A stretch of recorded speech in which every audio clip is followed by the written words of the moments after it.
1,500-year-old Bible claims Jesus Christ was not crucified. Vatican in awe.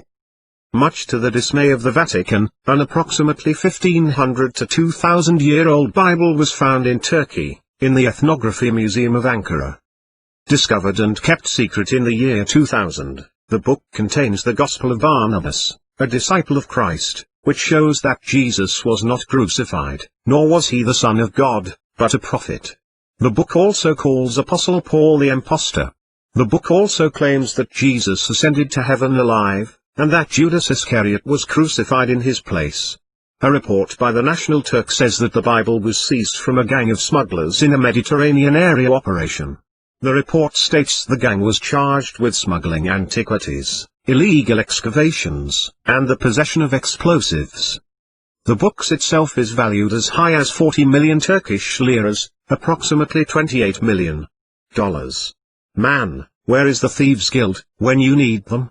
Authenticity. According to reports, experts and religious authorities in Tehran insist that the book is original. The book itself is written with gold lettering, onto loosely tied leather in Aramaic, the language of Jesus Christ. The text maintains a vision similar to Islam, contradicting the New Testament's teachings of Christianity.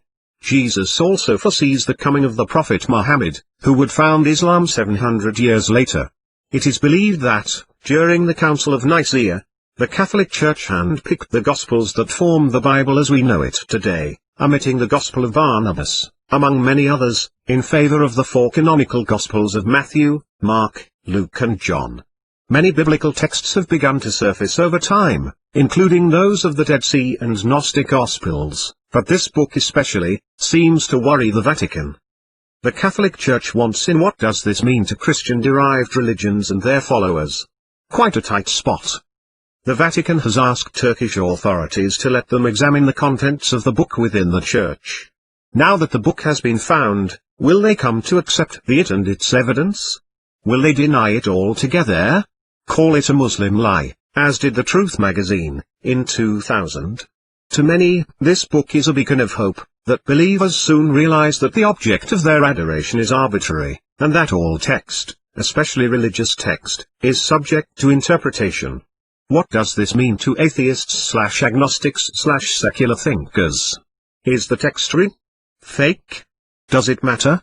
Hopefully, this news inspires the religious to ask questions, instead of pointing fingers or believing anything blindly. Please, don't go poking fun or tossing around the "I told you so." The biggest danger of faith is when people believe what they want to believe, defending against any and all evidence, especially when that evidence revolutionizes their foundation from the ground up. And the biggest culprit to that danger is the ego trip, rejecting, criticizing others, for being unlike you.